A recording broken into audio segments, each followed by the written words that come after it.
Hello, my name is Marcus. I'm the compiler of a collection of therapy quotes entitled 1001 Windmills of the Mind. This is TQ 1289 to 1298. 1001 Windmills of the Mind consists of the core collection of therapy quotes from TQ1, therapy quote number 1, up to 1001. And all of the quotes beyond 1001 represent the bonus material. If somebody possesses the collection, they will have both the core collection and all of the bonus quotes. So it's over 1,300 quotes from the psychoanalytic perspective, primarily object relations theory, as discussed in yesterday's video. Now there are roughly 25 threads that run throughout the series, both the core and in the bonus quotes. Every major defense mechanism is covered. Emotional eating is covered, right? And the psychology of religion is covered. We have some interesting threads throughout the series, so I thought we'll add a few more quotes here on defense mechanisms.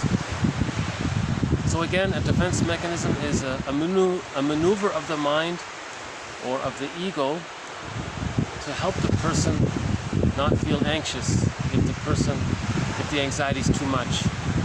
So it protects the person from feeling too much psychic pain, mental pain, emotional pain, social pain. The mind does something, right?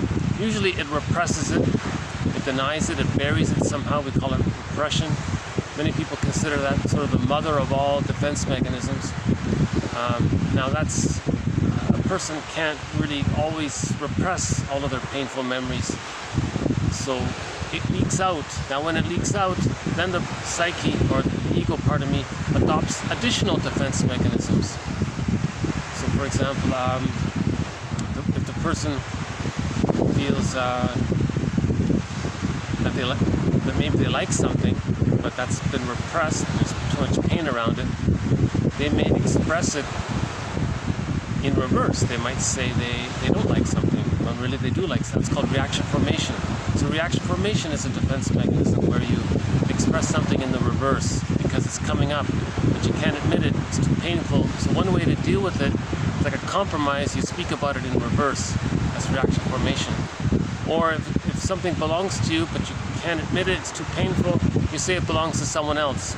That's projection, right? And sometimes, you want to maintain the projection, so you coax the other person to play a role. That's called externalization and projective identification. The baby, for example, if the mother's unavailable, he feels immense pain. So he denies that the mother is being rejecting. But at the same time, he has to bond to his mother. So Fairbairn calls this the defense mechanism of the moral defense, where the baby says, okay, he's going to bond to the frightening mother, but he's going to delude himself into thinking that he's bonding to the good mother. That's called the splitting defense mechanism. So splitting is a major defense mechanism in this series. So all of the major defense mechanisms have been covered to some degree. Splitting, projection, projective identification, reaction formation, rationalization. That's false logic, and you want to explain away what you're doing. You want to explain away your real motives by hiding it under some fake explanation. And we have a few other defense mechanisms. I just came across one that hasn't really been covered much. Alexander here lists in his list of defense mechanisms something called provocative behavior. He categorizes that as a defense mechanism, so I thought I would include his defense mechanism here. So he recognizes the activity of provocative behavior as a defense mechanism. So he says here, okay, so we'll begin with TQ 1289. We'll cover 5 more defense mechanisms by Alexander. Okay, in provocative behavior, a person may express his original hostility against another person by inducing the other person to do something wrong first, or blame first, or whatever. Okay, express their anger, right? One's own aggressive behavior then appears as self-defense. So now he gets a chance to express his original hostility. Okay, this allows one to express one's anger without internal conflict, and at the same time keep one's motivations repressed. Okay, so the baby. So by the way, the mosquito is one of the companion animals in this series. We've got the mosquito, the heron, the blue jay, the fox, and the crow. If we're lucky, we'll see a heron fly by. We'll see what happens. If we're really lucky, we'll see. I'm not sure. This is a new location for me, so I'm not sure what we might see. But we did catch a glimpse of the seal once. We caught a sailboat once, a kayaker once, an airplane once. But anything else? Lots of crows and the seagulls. Lots of seagulls.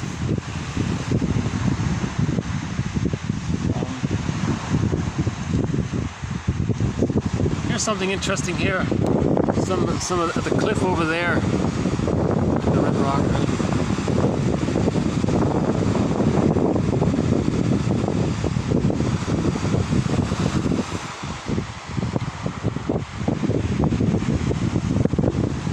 So I'm sort of just off the beach. There's no way I can do this on the beach. There are way too many interruptions and distractions. Actually, this is my 5th or 6th attempt at making this video already so far. So I'm just going to push through. In the previous attempts, I got distracted so many times, I just had to delete each video. So this is a bit of tough. This is a tough video. Do you want to see the sun here?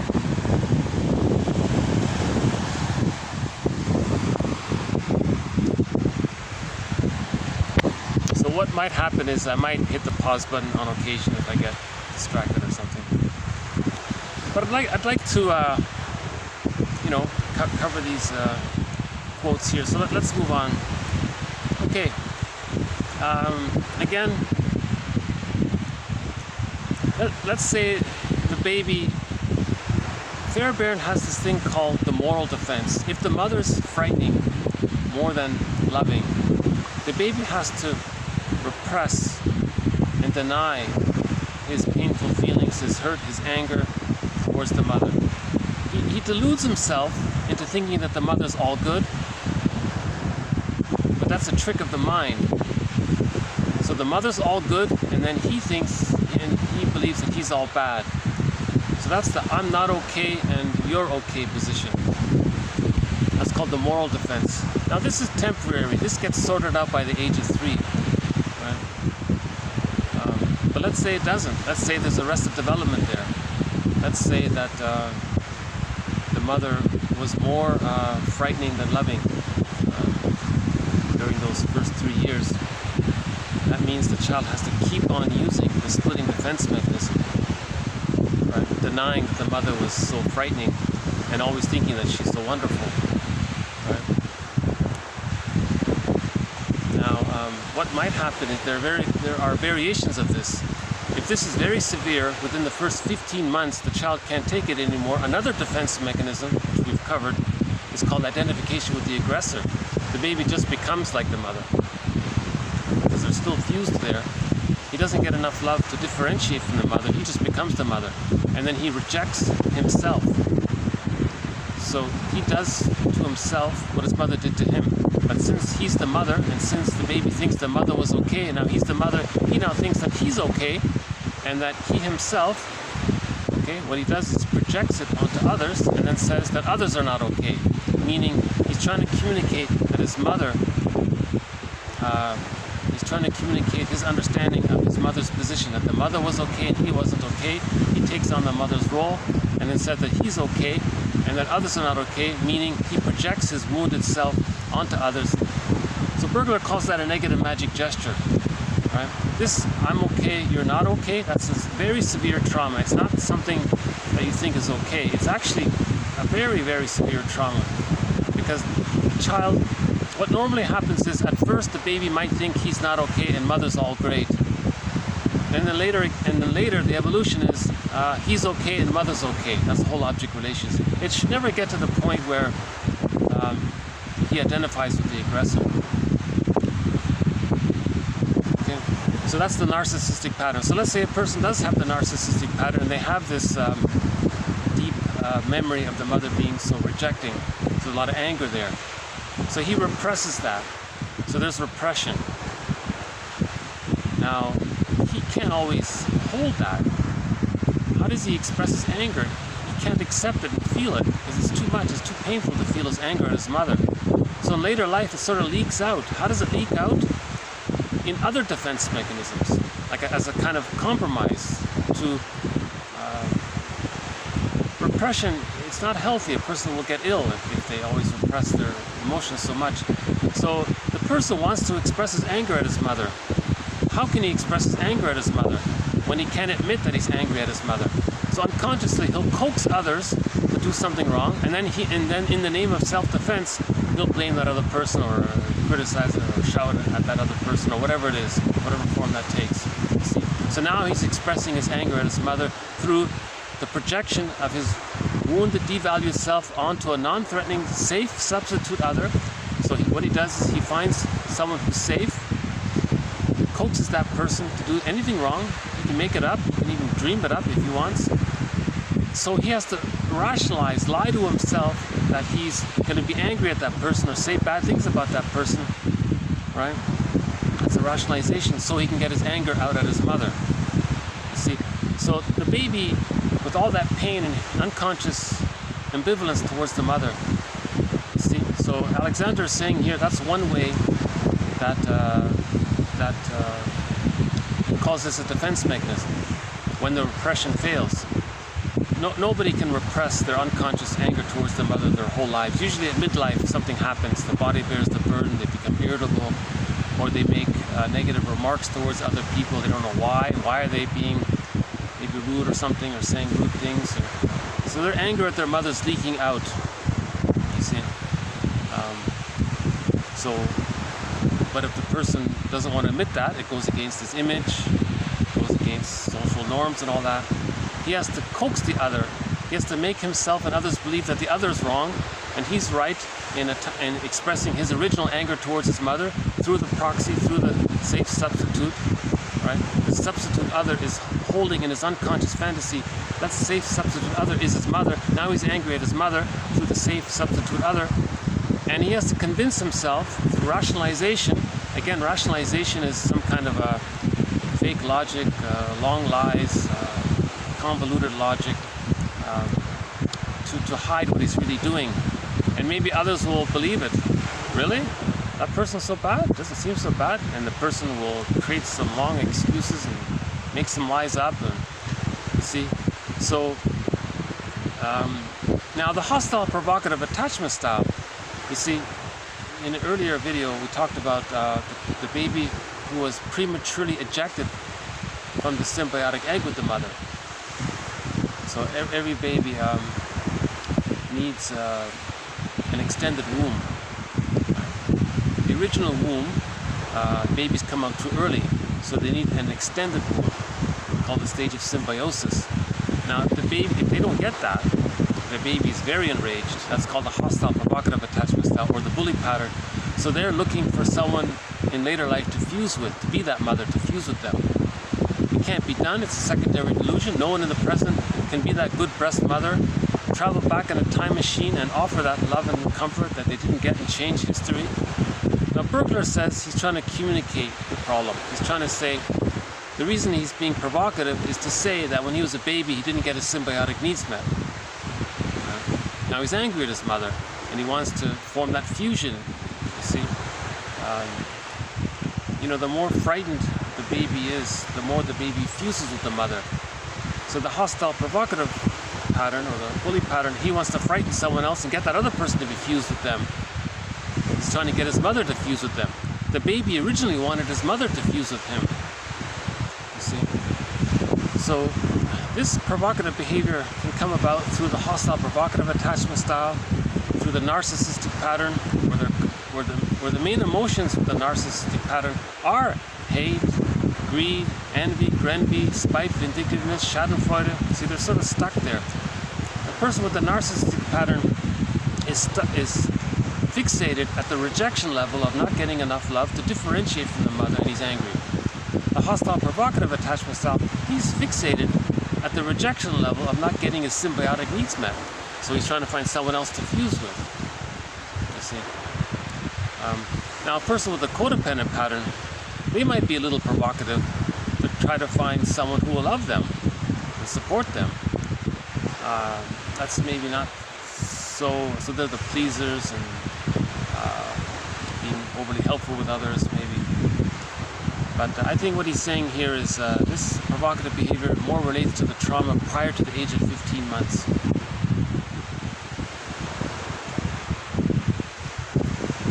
I think in an earlier video I attempted to give an example about that's the problem when I redo these videos. I forget what I forget what I mentioned. I think in an earlier attempt at this video there was a sitcom where the woman had a narcissistic pattern and she felt angry at the idea that she should greet her new neighbors. So she created a scene. She coaxed the new neighbors to come over to her to introduce themselves to her, because she felt angry at the idea that she should introduce herself first. So she coaxed the other, and then she got to do, see, now she has the rationalization, well, I had to introduce myself because they came over here. And she denied that she coaxed it. Actually, she was aware of it. That's why there was humor around it. Okay, it's an interesting quote. One more time. Okay, the provocative behavior defense mechanism. In provocative behavior, a person may express his original hostility against another person by inducing the other person to criticize or blame first.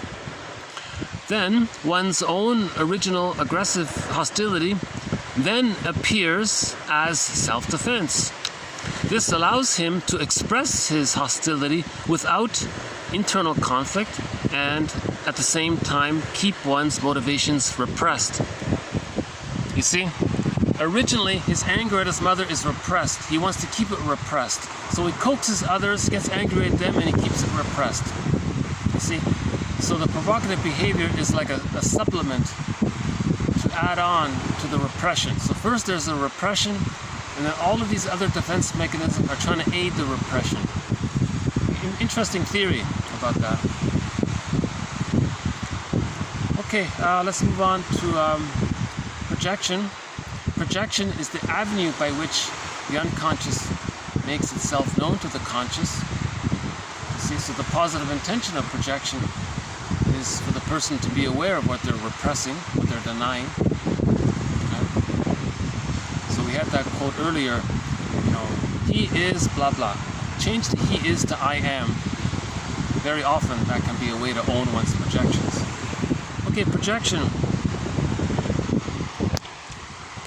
When a repressed tendency can no longer be kept out of consciousness, a radical defense may become necessary. An example is attributing a repressed tendency to another person. The ego can neither accept the subjective tendency as its own, nor repress it. The only solution then is to deny its belonging to the scope of one's own personality. Through projection, the ego abandons, to some degree at least, its reality testing function by misinterpreting reality, and thus returns to a very early infantile stage of development when external reality and internal or psychological reality were not yet differentiated. Okay, that's a pretty good quote, may I ask? You know, that's a good read through that one there. His collection, 1001 Windmills of the Mind, has gathered dozens of quotes on projection. if one reads through every author's interpretation of that defense mechanism of projection, I think it's helpful. And he adds it here. He adds a little thing about it here as well. He says the person can no longer repress it, whatever it is he doesn't admit about himself. He can't admit it. He can't repress it. The only solution is to say it belongs to someone else. Right? And then in the process, he distorts reality in order to do that, and then enter rationalization. He comes up with some elaborate fake lie to hide it all, to explain it away, keep it repressed. So he's still trying to repress it, but he can't repress it, so it comes out in projection. Projection is confession. Prejudice is, which is projection, is confession. Projection is confession. Projection is the avenue by which the unconscious is trying to make itself known to the conscious. You see? The idea is to make the unconscious conscious. Because we've repressed so much. So much our feeling self is repressed. So, the real self part of the person, that gets repressed.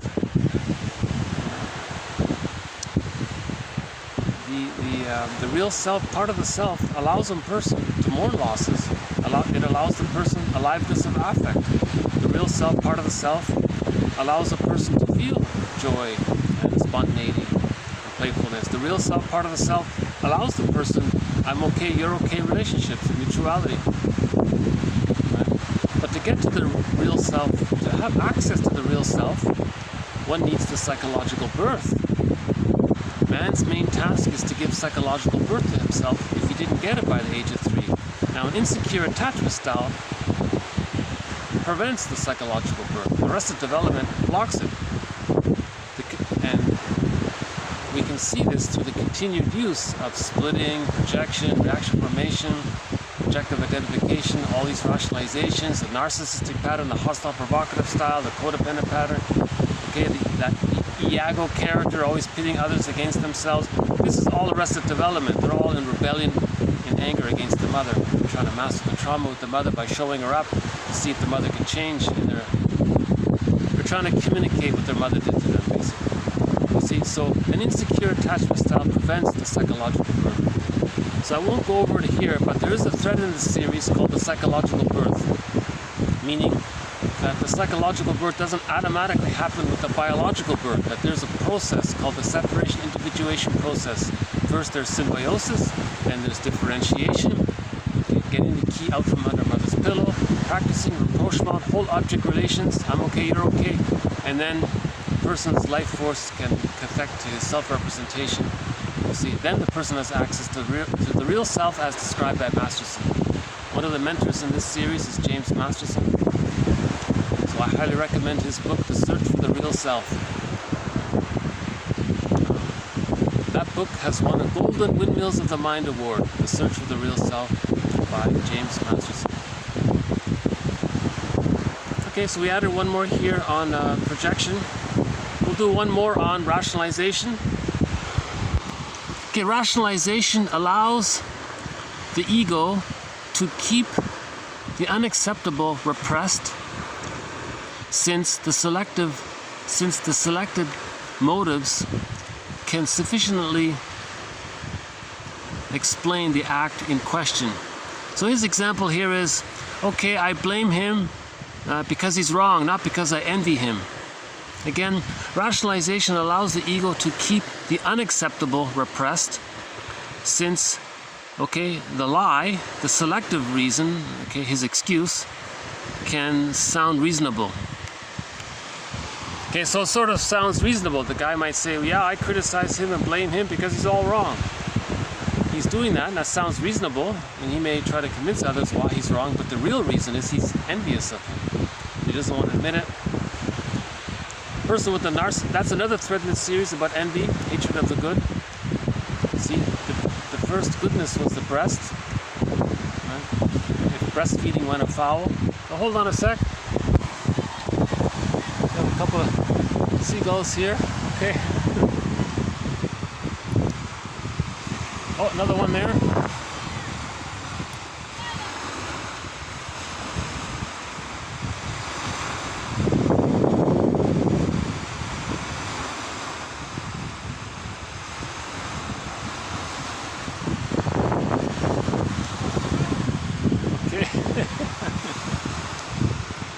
Okay, lots of seagulls around here. That's okay.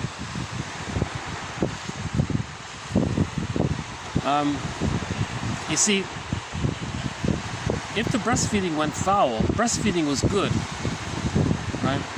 So in the narcissistic pattern, he's fixated on not getting the goodness. Now, the image of the breast is an inexhaustible flow of goodness. He didn't get that. So that can later on lead to greed in the repetition compulsion of trying to get the goodness. So greed can come from there. Now, if he sees something that's symbolic of goodness, and he doesn't get it, he puts it down. That's envy, hatred of the good.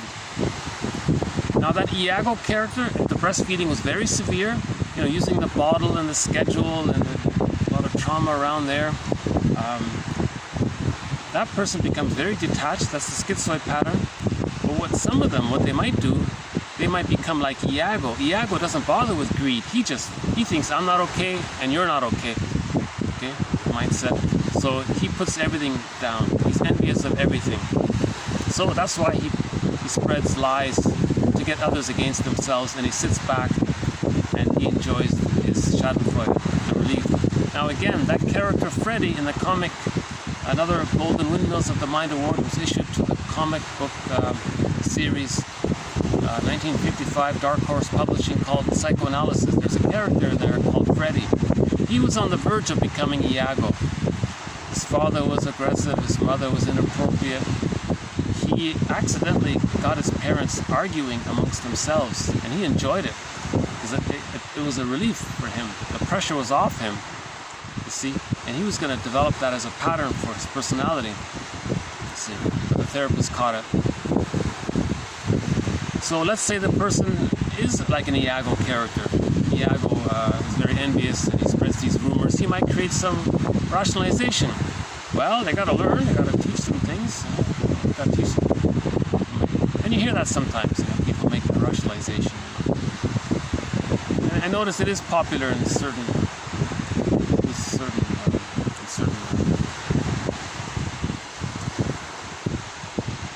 I guess certain philosophies, kind of nihilistic philosophies, might emphasize that kind of thing. Okay, so that's one more on rationalization. A good example here, he says there, he doesn't want to admit that he's envious. He just says, well, no, he's wrong. And it's like a straw man argument. He wants to focus on the distraction of the red herring that he's wrong, to take you away from the real motive that he's envious of the person. See, so rationalization. Again, false logic, superficial logic. You wanna explain away. In other words, keep it repressed that he's envious of him. If he explains it away, he preserves the repression that he's envious of the other person. He can't bear to see the goodness because the goodness arouses the original memory of when he was a baby. He needed the breast mother and it wasn't available and he was hurt. He doesn't want to be reminded of symbolic goodness, so he's envious there. So he explains it away, means he preserves the repression. And with rationalization, we have at least a dozen quotes on him. So that's another good reason to have this collection, to read through the quotes on rationalization. Because it sounds convincing. Sometimes you're tempted to believe it, because it sounds so good. They use very sophisticated, tricky logic to confuse you, and then you think, then you give up, then you might believe it. See, if someone tries to one-up you with fancy jargon or something, or with false logic, that's their idea, right? It's the appearance of logic. They want to give the appearance of logic to hide the true motive.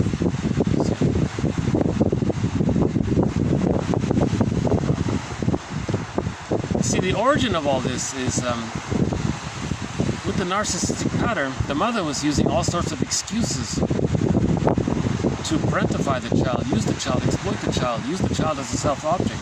The mother had all these reasons in her mind, and then the child adopts the mother's thinking and does the same thing.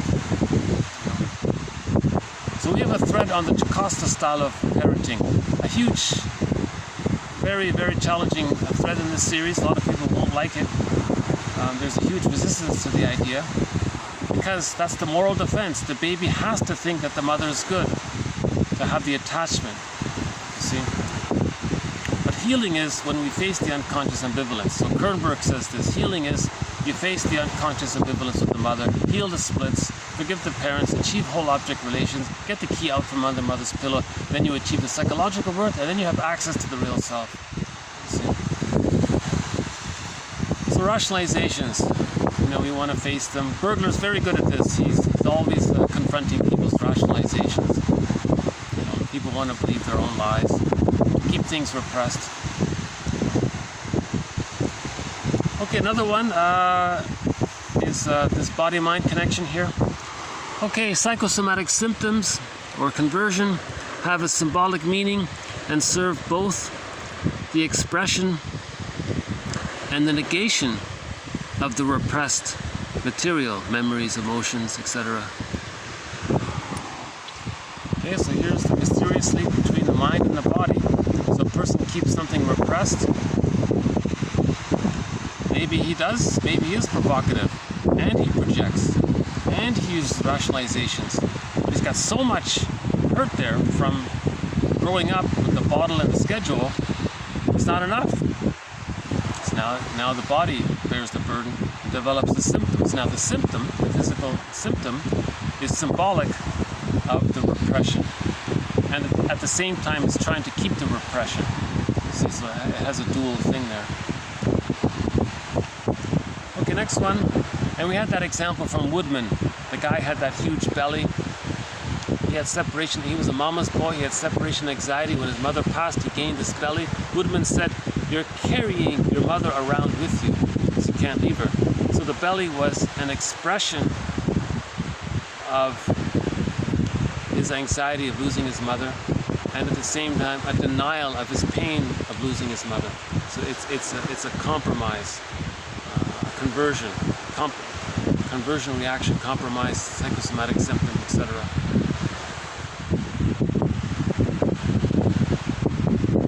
Okay, we have another one on the body-mind link coming up in a minute.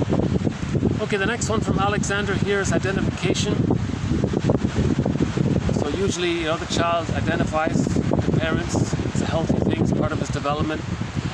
At the same time, if it's painful, he may identify with his parents' negativity and try to manage it. See? So that's considered a defense mechanism as well. Okay, identification may become a defensive measure. Most common is identification with an object or a person, meaning a person, lost, okay, in bereavement or by separation or by rejection. The ego, in a way, reestablishes the lost one by identifying itself with that person. Okay, another one here, identification with the aggressor by assuming the qualities of the frightening other. Anxiety is mastered. We attempt to master the anxiety. So he gives two examples here. So let's say the child loses somebody he loves. He acts like that person. And if he acts like him, he sort of thinks the person's still around because he's behaving like him, so he becomes like him. So he's him, he's acting like him, so that person's still around. And we had that example of with the child and the grandparent. The grandparent was an important person in the child's life. The grandparent passed away. The child started acting like the grandparent. Because it turned out the child thought that the grandparent kept the whole family together. And then the therapist said, the grandparent, you're acting like the grandparent because you're trying to keep the family together. And that was helpful, apparently. Maggie Scarf has that interpretation. So usually, if you don't want to admit somebody's missing, you mimic them and you think they're still with you, right? Now, if the mother is frightening, how does the baby deal with a frightening mother? He can't handle that. He can't repress it. Whoa, he develops a severe. This is like the most desperate maneuver a child can do. He totally sacrifices himself. He won't admit his own identity. He rejects who he is, and he becomes the aggressor. He becomes like the mother. See the mom, see the Don Juan and all that, the Peer Gynt, the Playboys, see, the baby felt exploited, devalued, they identify with the aggressor, then they become womanizers and devalue and use like that, like the Playboy, right? In that comic book series mentioned earlier, there's a character in there called Mark Stone. So we got Freddie and Mark. Two very good reasons to get that comic book series called Psychoanalysis. EC Comics, Dark Horse Publishing. You can learn about Freddie and you can learn about Mark. And there's a third character in there as well called Ellen. So there are 3 therapy sessions with Freddie, 4 therapy sessions presented in comic format with Ellen, and 5 therapy sessions with this guy Mark, the womanizer one. See, in that case with the Mark, the mother exploited him, he identified with her, and then he exploits everyone else afterwards, and then uses rationalizations. You can hear his lies and rationalizations. It's pretty obvious when you read that one. That has also won a Golden Windmills of the Mind Award, that psychoanalysis comic. Okay, so a little gratitude here to friends Alexander for this update. So we've covered here 5 more. We've covered 1 new defense mechanism, provocative one. You see, the person's angry at someone, but you can't express it. But if you coax them to do something wrong, then you express it, then you rationalize, well, if I'm doing this in self-defense. But the other person wasn't doing anything wrong to you, but you tricked them into doing something wrong, and then you lie to yourself. You see, his true motive is to get his anger out at his mother onto this non-threatening, safe substitute mother to keep it repressed. One more on projection. That's a good one here. One more on rationalization, conversion, and identification. Okay. We have one more quote on the defense mechanism of identification from another author here. So let's continue with identification.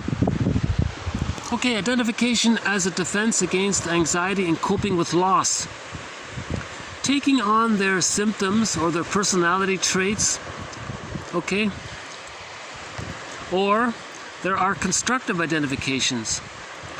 For example, he takes on the activities and interests of the loved one. It is as though the mourner becomes the stand-in for the lost person, doing as he would have done were he alive, continuing life as though the loved one himself were there. So he calls that a sort of a constructive identification. So if the father had a certain hobby, and then the son adopts that hobby, that's okay, it's constructive, it's not really... He's saying it's constructive. But it's still a defense mechanism. He's not mourning the loss. See? So there may be both taking place at the same time. Okay, this body-mind one. This next one I think is a good one here. TQ 1291. The mechanism of conversion. The mechanism of conversion of psychological conflicts and anxieties into physical symptoms still remains to some extent obscure. Sperling believes that when ties to the mother are overemphasized, the symptoms express devaluation of and separation from her. In other words, there's a split between the idealized and persecutory relationship to the mother, the latter being expressed in the physical symptom. Okay, if the mother's over-solicitous, that can lead to one type of symptom. If the mother is more rejecting, that can lead to different types of symptoms. So here's a little new added element to it. So the physical symptom can be like a security blanket, still holding on, like the guy with the belly. The symptom can keep feelings repressed, but it also expresses pain. There's a compromise compromise there. She's saying here, the symptom represents an attempt to put the mother down and to separate with the mother. So she's saying here, the symptom is actually an attempt to separate from the mother by putting her down, but it's painful, so you get a symptom, so you're caught there. Now she says here, if the mother was like this helicopter mother, over solicitous, she talked about a client with a certain physical problem. Was it Crohn's disease, some kind of disease or something? She traced it back to the mother being over solicitous. Now, she had another client with a different kind of symptom, and she traced that back to the mother being too rejecting. So, now this is overly simplified, but if the mother's overly rejecting, that can lead to symptoms with concentration and learning issues, and more of the mind.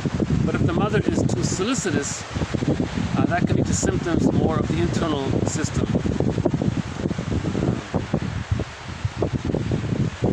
So again, I'm not a therapist or a doctor, so I'm not going to comment too much on it, but the quote is there about the body-mind link. So the theory is, so we have a quote here, the body bears the burden. So we're just adding one more quote to this thread here about how the body bears the burden. So leave it at that. That's not really a fully developed thread here, this body-mind connection.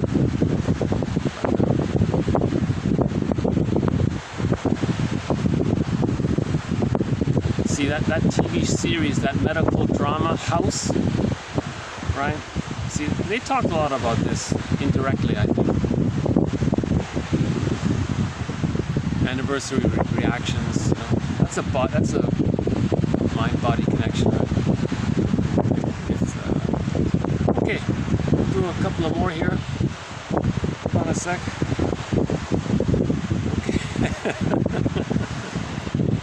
Okay, while I'm trying to find the cursor in the sunlight, hold on a sec.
That's the second time my computer froze up on me. I had to reboot it. Happened yesterday's video too. It happened again, yeah. That's another good reason to make a donation, so I can get a new computer.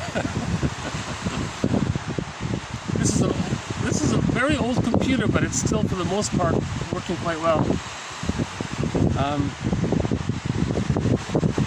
Okay, the next one here. We have a thread in this series on the work of Loretta Brunning. I highly recommend her 3 books.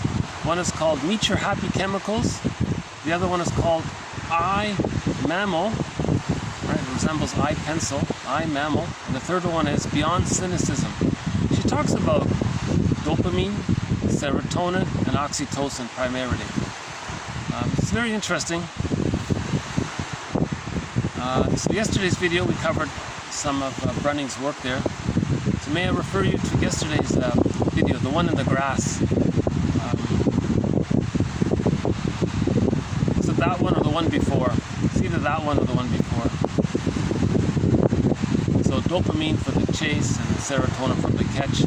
But that's explained in the previous videos. Okay, one more quote from her.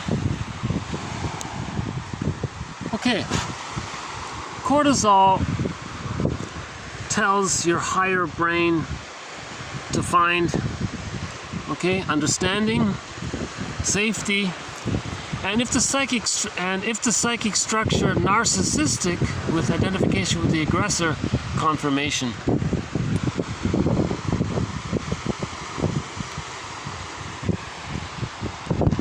You see, if the person is stressed, the person wants to look for serotonin to feel safe.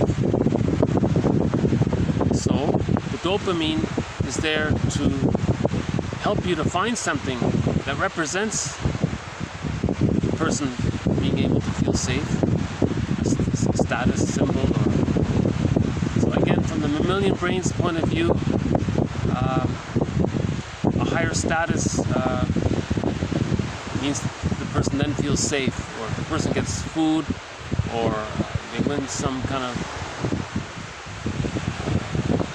something that, whatever it is that helps them to feel safe. When a person feels safe, depending on their psychic structure, by the way. Now in the narcissistic pattern, they're stressed pretty much all the time because they've identified with the mother, and the mother was always stressed in her developmental trauma. So if the person has the narcissistic pattern, they're always stressed, they're always going to devalue others, put others down to stay in the one-up position to get the serotonin. So that's why a person with the narcissistic pattern, if they're stressed, they're going to look for confirmation, an excuse. They'll be provocative if they have to. They'll invent some rationalization if they have to for why the other is wrong and they're right, and they put themselves in the one-up position to get the serotonin.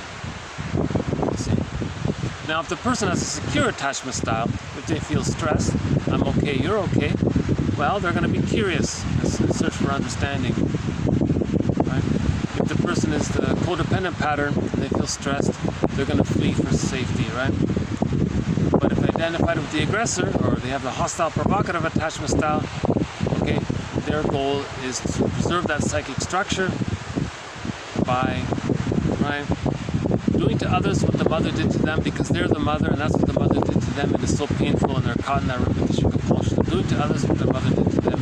Ultimately, as Berger says, they're stuck in this repetition compulsion because they're trying to communicate what their mother did to them by showing up the mother, by saying, look, mother in my mind, see how I'm devaluing others? That's what you did to me.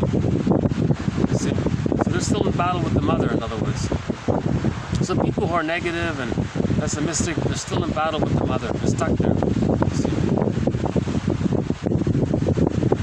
Okay, we have a thread in this series on the psychology of humor, so I'll add one more quote to it.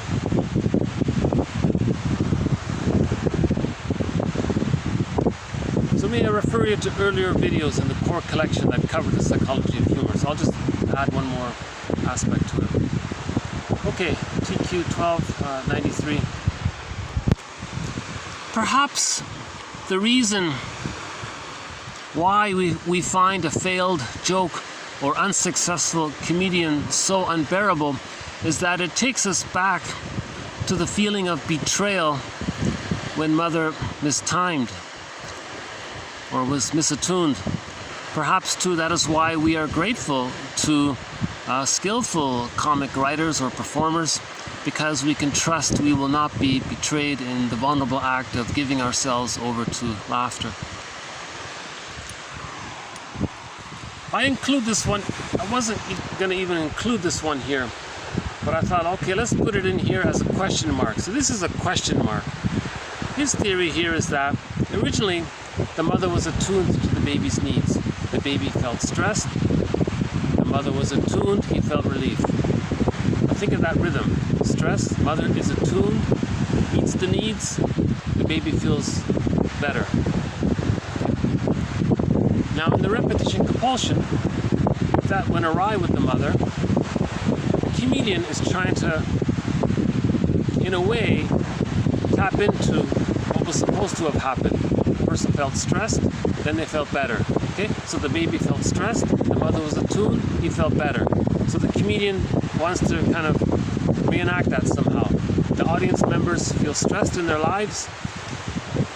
The person person tells a joke, the timing is right, and then the result is the audience laughs, they feel better. You see? So I think that's the idea. So the main thread on this topic is what's called the benign violation of humor. Okay. The benign violation theory of humor. The first part of the joke is there's a benign violation of your expectations. You feel a little confused or stressed. Then you get the knowledge. You see, so there's the cortisol. Then you get the knowledge. Knowledge is status, makes you feel safe, and you get serotonin. So cortisol, then finally pursuit, then you get the knowledge, then you get the serotonin. So cortisol, dopamine, serotonin, right?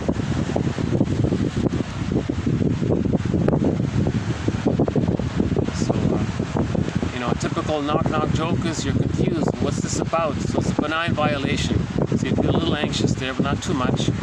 Then you get the answer to the joke, the punchline. Oh, you got it. You might feel a little better. See?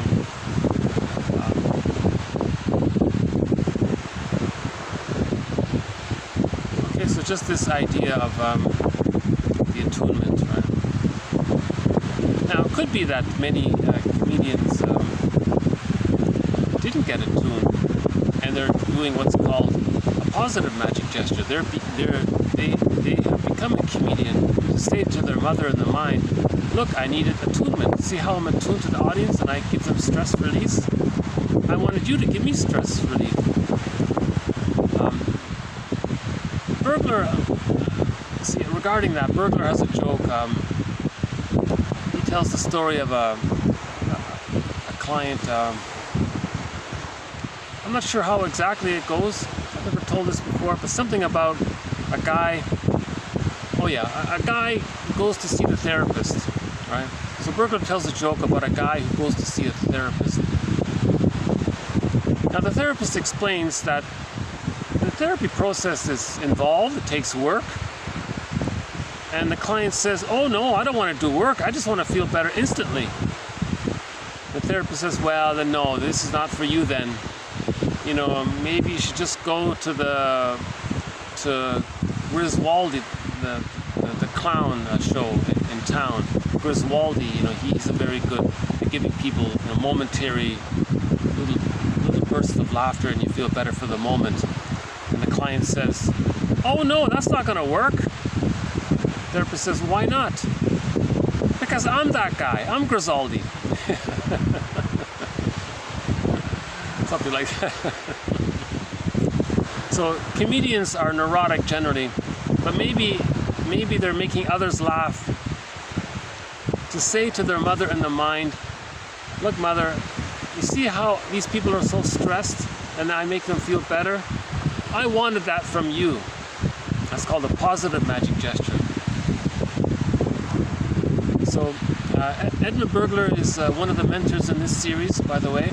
We have 6 mentors: Edmund Burglar, James Masterson, mentioned before, Karen Horney, okay, William Fairbairn, Melanie Klein, and Margaret Mahler. Those are the 6 mentors in this series. And Robert Bly makes an occasional guest appearance. So many of the quotes in this collection come from the 6 mentors. This collection is the only source of quotes by Edmund Burglar. A hugely underappreciated therapist, Edmund Burglar. He's written about so many things.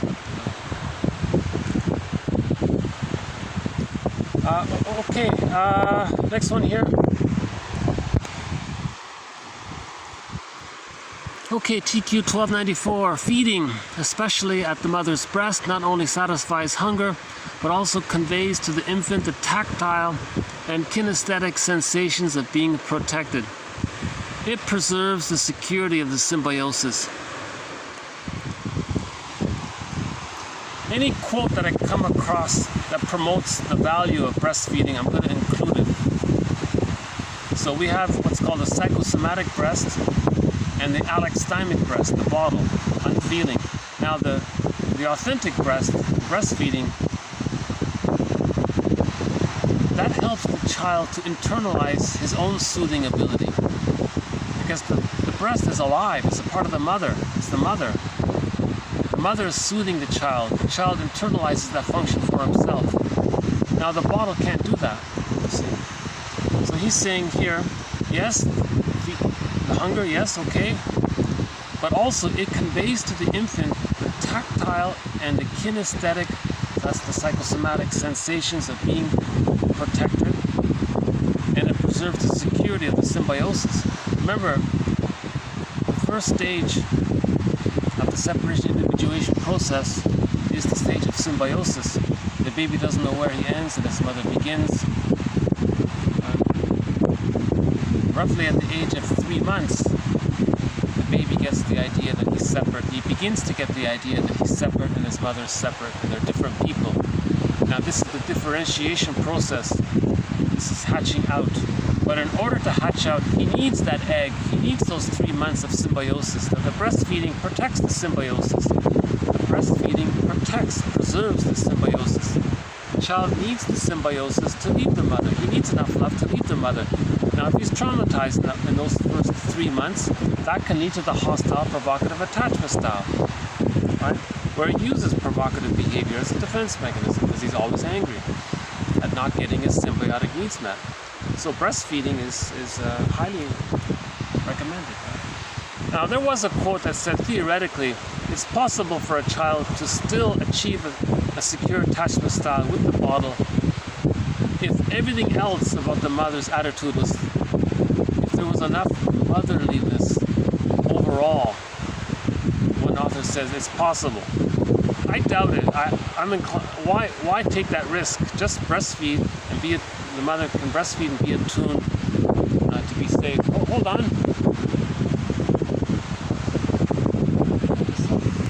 Some goes there, okay.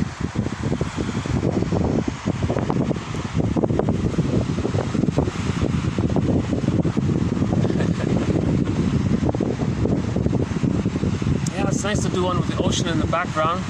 I think this is the first time I was able to do one with the ocean in the background, so maybe we'll try to do another one. This is quite a ways from my home, so I might not be able to do too many, but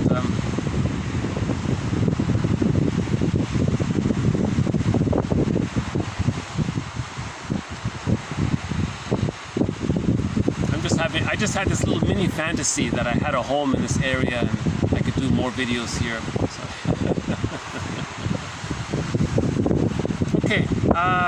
Okay, this next one. This is a very good summary of a key point by Melanie Klein, one of our mentors here. Okay, at the beginning, good and bad centers on the mother's breast when the ego is weakest. When the ego is weakest, splitting provides the main defensive system. Okay, this is the paranoid schizoid position. The paranoid schizoid position slowly gives way to the depressive position of depressive anxiety, of good and bad together, meaning ambivalence. You see? So this is a key concept of Melanie Klein. In the beginning, the baby uses splitting because the child doesn't have an ego yet. He can't think about the mother being mostly good but sometimes unavailable. The baby doesn't have that consciousness yet.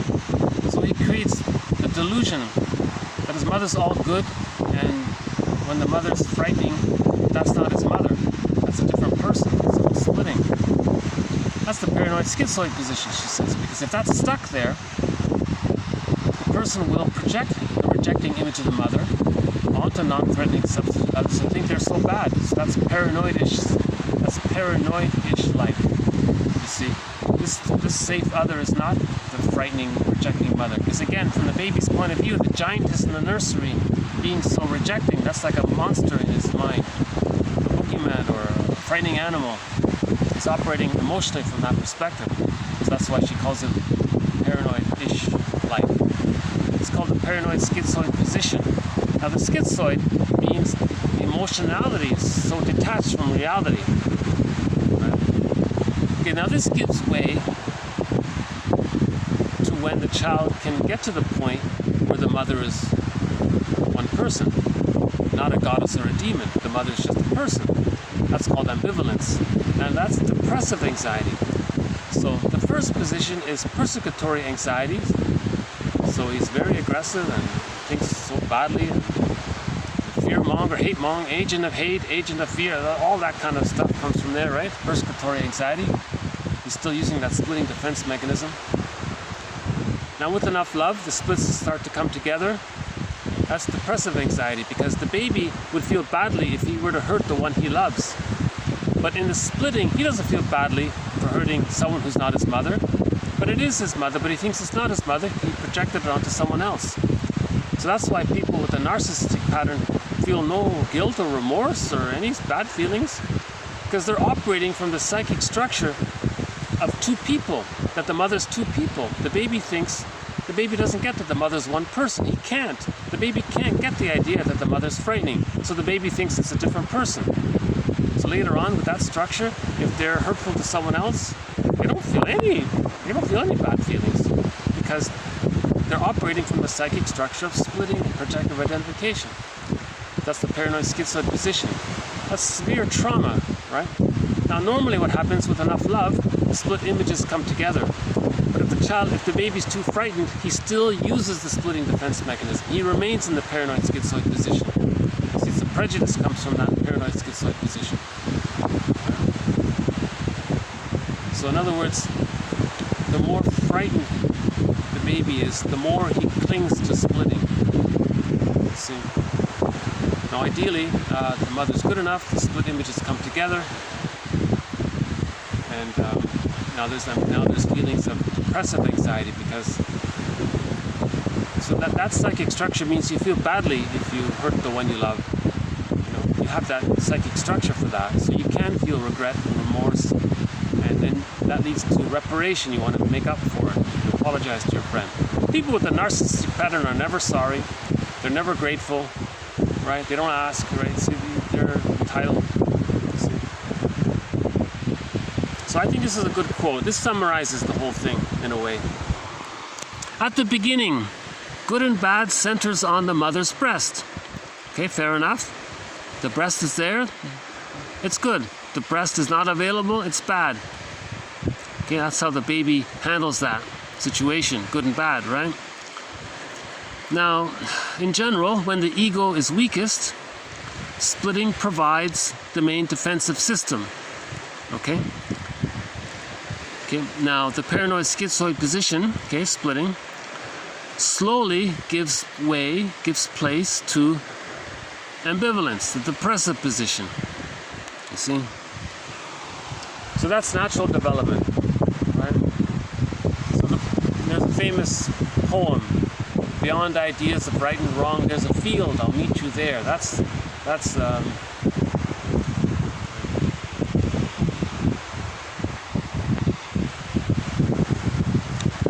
So may I refer you to Celani's book, Fairbairn's Object Relations Theory, by David Celani. He explains this very well. He summarizes Melanie Klein's positions very, very well. Okay, next we have 3 more quotes here. Hold on a sec. I'm curious myself. Let me get a look here. Hold on. Yeah. Okay.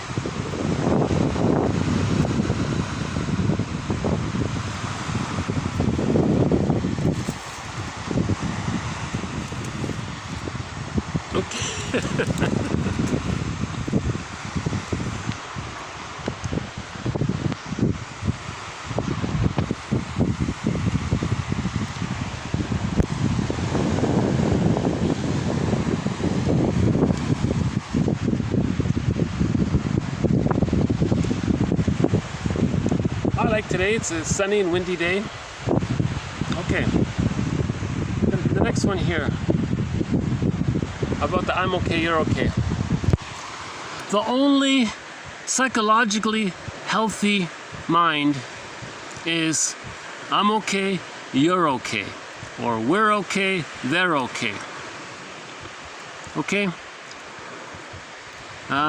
Muriel James's recommendation is that the traditional idea of I'm not okay, or you're born bad or born guilty and all that, this should be regarded as psychologically unhealthy. This is an aberration.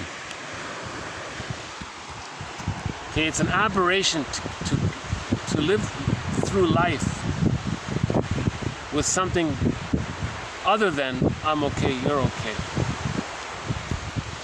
Now, the baby temporarily uses I'm not okay, you're okay. But that becomes existential hearsay by the age of 3. If the baby is still clinging to that I'm not okay, you're okay, that's the codependent pattern. So that's a problem. That's a dysfunction. That shouldn't happen. The person should have enough self-esteem and self-regard for self and other. That's I'm okay, you're okay. Now the other more aberrant, the more severely traumatic case is identification with the aggressor. The child can't accept that he's not okay and the mother's okay. And he gives himself up altogether, projects his despised, devalued, hungry, enraged, empty part self outward onto others, gets, his inner poverty, he wants to see it outward, and then he identifies with the aggressor and then says, I'm okay and others are not okay. That's even a more severe trauma. That should never even take place, really.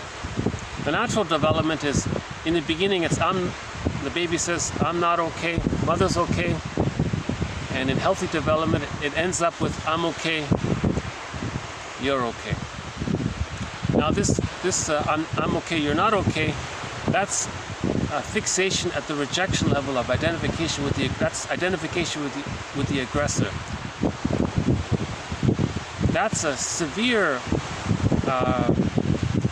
Gordian knot in the labyrinth. That's very hard to unravel that, because they didn't get any love, like very little love, so little that they had to just be the rejecting mother. Now it can be healed. Masterson talks about an approach to heal the narcissistic pattern. Okay, he has an approach called mirroring interpretation of narcissistic vulnerability. That's his approach for healing the narcissistic pattern. So a person with the narcissistic pattern can be healed. Okay, so I refer you to Masterson's work. Now there's another severe trauma where the person says, I'm not okay and others are not okay. That's the Iago one.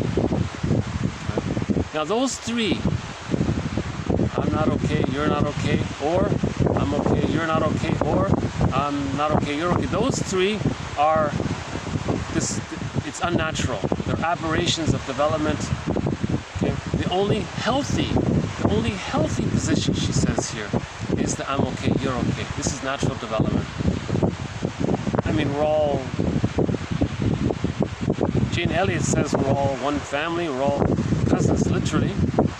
According to her, we're all literally cousins, 30, 50 times removed, but we're all literally cousins. So we're all humans in one big human family. So we're all okay. We're all unique. We're all using defense mechanisms to deal with psychic pain. Let's understand that. Let's understand each other. Let's understand ourselves, and then we understand the other. Right.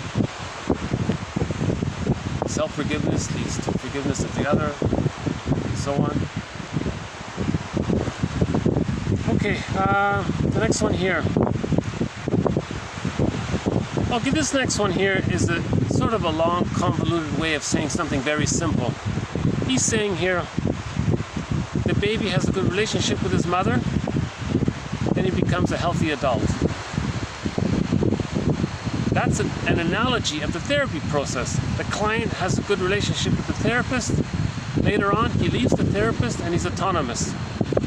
Same idea. So that's all he's saying here. Okay. Successful development in the later stages of infancy is contingent on the earlier establishment of a good object relationships, which must be maintained throughout. In parallel, successful emergence and resolution of The transference neurosis in clinical psychoanalysis is contingent on the establishment and maintenance of the therapeutic alliance or working relationship at all times. Just as healthy development throughout childhood and adolescence leads to independence, maturity, autonomy in the young adult, so too satisfactory termination of a successful analysis also implies autonomy and independence. Neither maturity nor successful analysis, however, are to be regarded as absolute achievements. A crucial capacity for both includes the acceptance of realistic limitations, the renunciation of omnipotent fantasies, and so on, and the ability to take care of yourself, self-activation and all that. So there's no such thing as a perfectly 1000% perfectly mature person, perfectly healed person. But infantile megalomania has to be resolved. The narcissistic pattern has to be worked through. Right?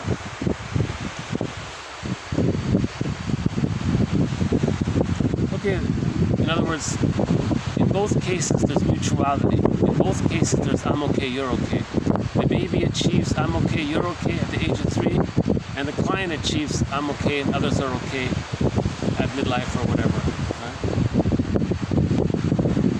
Okay, last one here. A psychoanalysis deals with material on a deeper level. Okay? Which is to understand unconscious dynamics. Okay? Interpretation plays a more important role than clarification of conscious dynamics. The significance of the past in the formation of current problems is emphasized. Okay? The significance of the past in the formation of current problems is emphasized. Okay, how we project, replay childhood trauma reenacted in the present. Repetition compulsion. Okay, yeah, this is quite a scenic video. I'm going to see if I can come out here more often for these videos.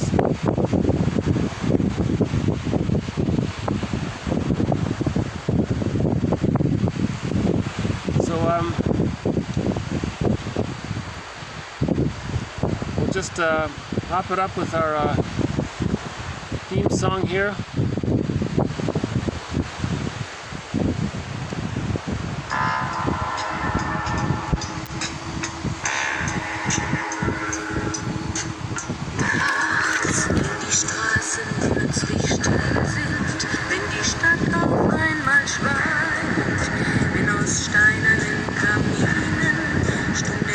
Zum Himmel steigt, wenn es hier in meinem Zimmer leer und einsam wird mich, suche ich in den dunklen Schatten die Erinnerung an dich und ich fühle wie ein Augenblick zur Ewigkeit gerinnt, denn das Spielrad meiner Träume links zerrissene Fäden spinnt und sich leis zu drehen beginnt, wie sich Mühlen drinnen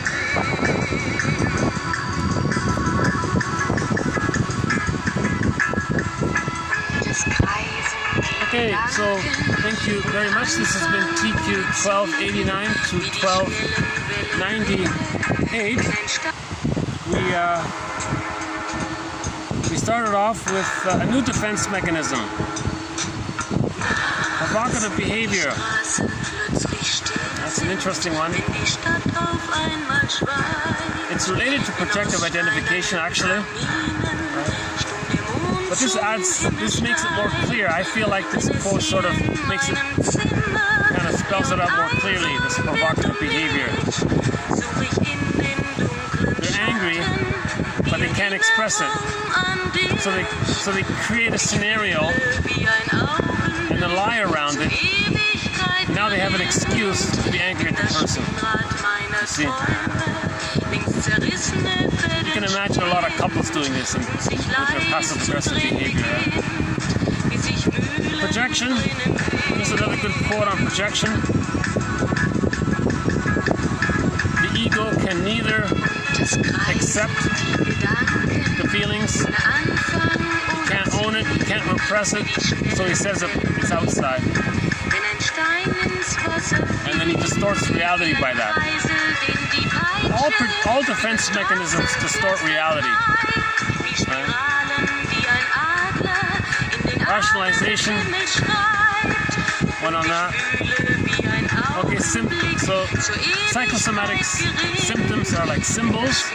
They're symbols, they're unconscious symbols. This physical psychosomatic issue is both a repression and an expression.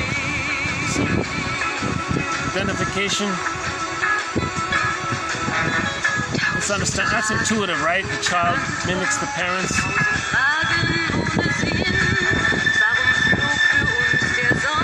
But if the parents are too frightening, why would the child identify with the frightening aspect of the parent?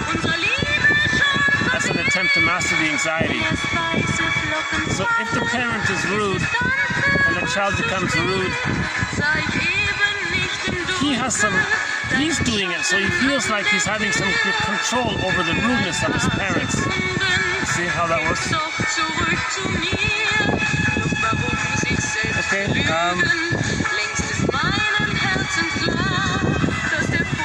oh yeah, and this question mark about if the mother is over-solicitous, do the psychosomatic symptoms relate more to like organs and internal aspects? But if the mother is more rejecting, double binds, does that relate to more, elements of the mind area, right? Like learning and all that. Here's Windmills of the Mind, right here.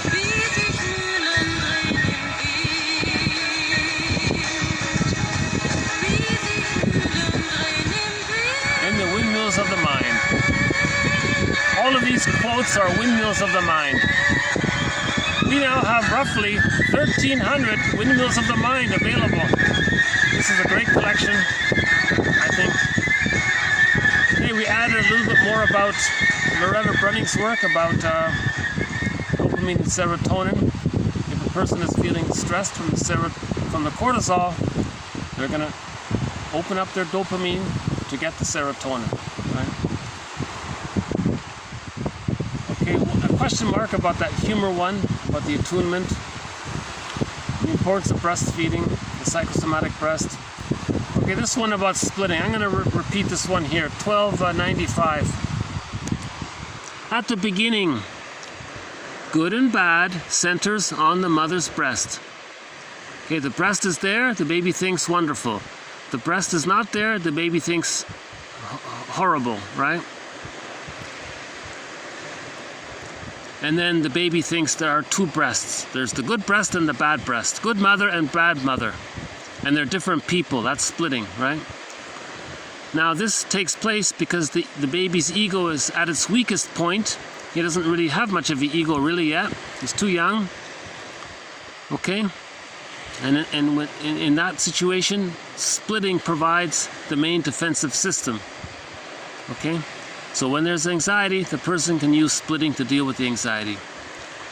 Now this paranoid schizoid position gives way later on to the depressive position of ambivalence. Okay, so the goal is to get to ambivalence. We want ambivalence. Ambivalence is a healthy development out of the splitting defense mechanism. Nobody's all good or all bad. There's no gods and demons, right? These represent our emotions from when we were a baby, of when the baby felt loved, the mother was a goddess. When the mother was unavailable, the mother was frightening. You see, so these kinds of exaggerated opinions, these over-idealized or over-devalued, these kinds of thoughts come from the repetition compulsion of how the person felt as a baby in their projections. You see, so with ambivalence, we move towards the reality that a mother is just a woman, she's an ordinary person, she's not a goddess or a demon, she's just a person. Very often she's a confused, frightened young mother caught in her existential dilemma. You know, just a person, gotta forgive her. You know. Okay, so one quote from earlier from the core collection was, one therapist said, all he does is try to heal the splits. That was his summary of it all. Okay. The only healthy position is I'm okay, you're okay. That he's referring to whole object relations.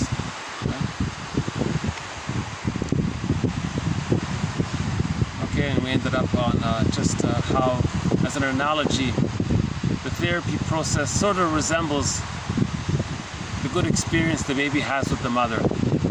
So, man's main task is to give psychological birth to himself if he didn't get it at the age of 3. By the age of 3, the mother's there, the child is fused, he differentiates, he practices, okay? Then he asks for support. In the rapprochement phase, he achieves whole object relations. Okay? Then he achieves psychological birth. Okay? So the child got a psychological birth at the age of 3 with enough love. If that doesn't take place, the person has to figure out a way to do it for himself. So he can read books, or ideally he can find a psychoanalytically informed or minded therapist, and he can do it that way. It's much more quicker, of course, if you have someone to do it. It's a lot harder on your own. But I think these quotes are sort of building the cup, building our understanding, so we're doing the best we can on our own. We're trying to repair the ego, or strengthen the ego, because in trauma the ego gets damaged when you project too much. Actually, you know, one way to describe this I'm okay, you're okay, let's see, hold on a sec. We have a quote here from, is it McCall? So here's sort of the I'm okay, you're okay. Man's main task is to give psychological birth to himself. McCall here says, the psychologically healthy person, as we view him, is one who is psychologically effective, i.e., cognitively and motivationally so organized that he can work effectively toward his own self-realization without nullifying the social reality in which his own being is immersed. He demonstrates self-understanding and appreciation of the world and other people sufficiently to be able to seek his own well-being without distorting either his self-concept or his understanding of others. He is self-directed, yet he is socialized and has a warm regard for other people. He is able to control his emotions, but he is not lacking in affective responsiveness, right? And can imbue with appropriate feeling his commitment to distant purposes and values, to set goals, right? In a word, he is not blocked from actualizing himself as an individual and social being by cognitive inadequacy or motivational disorganization. Now, by contrast, the psychologically dysfunctional person would be so blocked by failure in one or more of these areas just mentioned.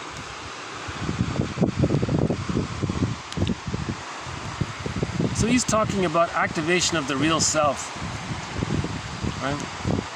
Activation of the real self, right?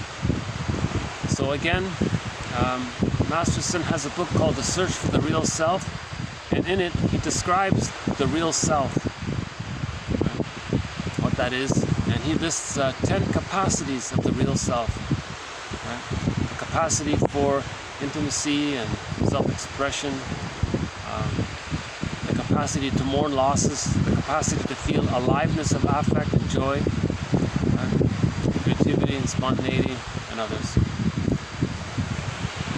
So that's meaningful, he says, Masterson, to have that self-activation of the real self, not be in constant battle with the mother, showing her up, always angry at her, projecting itself, repeating like Sisyphus, you see.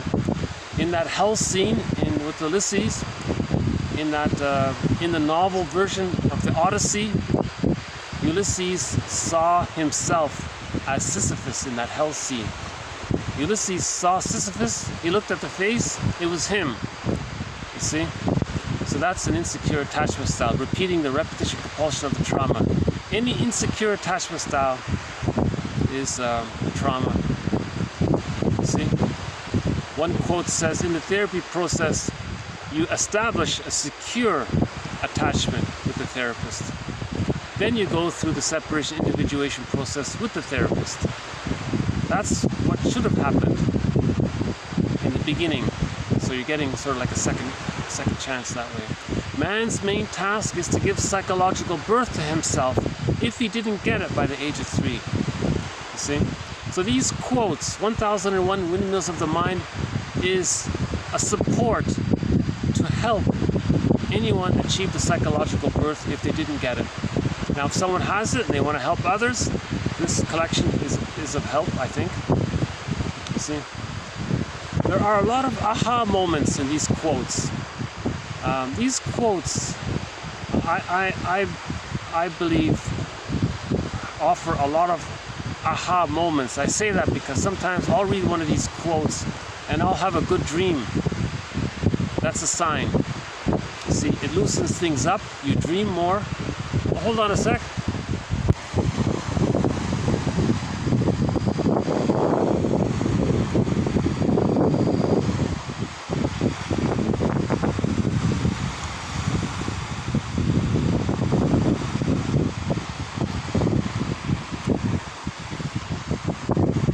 Oh, that might be a heron. Hold on a sec.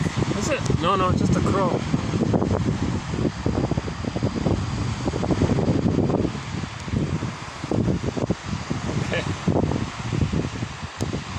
You know, the herons don't appear when there are too many people. Herons don't appear. The herons only appear in sort of the rocky areas where there are no beaches. You don't see the herons on the beaches, actually. Yeah, that's true. Yeah. Okay.